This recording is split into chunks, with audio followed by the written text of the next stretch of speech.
It is almost election day. If you're planning to vote, you need to bring your driver's license, but leave your campaigning material outside. Absolutely. Our Grace Brister spoke with the Lowndes County Circuit Clerk to learn more about restrictions here in Mississippi.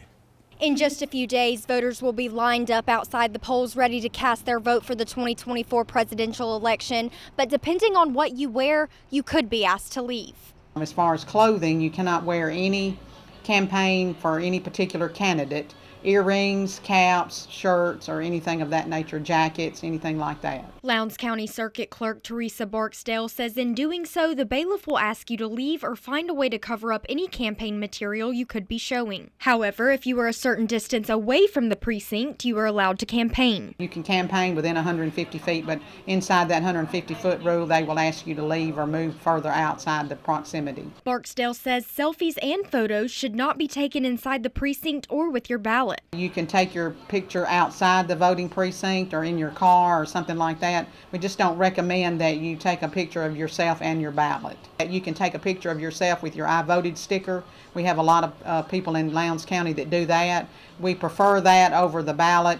That way it doesn't influence someone else if they have not voted and influence, one way or the other. This goes for those voting absentee and those working the polls as well. They cannot wear any campaign material either. They have to be neutral at all times because, it is a party election, so they remain neutral at all times as well.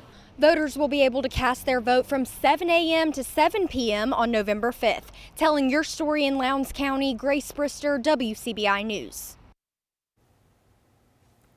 All right, thank you so much, Grace. And those restrictions, that is, can be viewed on the circuit clerk's office or going to the circuit clerk's office. So make sure you are in the correct precinct. And to our viewers in West Alabama, the Alabama Secretary of State's website states campaigns must be at least 30 feet away from the polls, and voters may wear political buttons or shirts into the polls, but you should not loiter or leave any campaign materials. Now, poll workers are not allowed to wear campaign materials in Alabama. And in Alabama, you can take a photo of yourself or with your ballot in Alabama, but you may not disclose the content to other voters, ballots, or disrupt the voting process.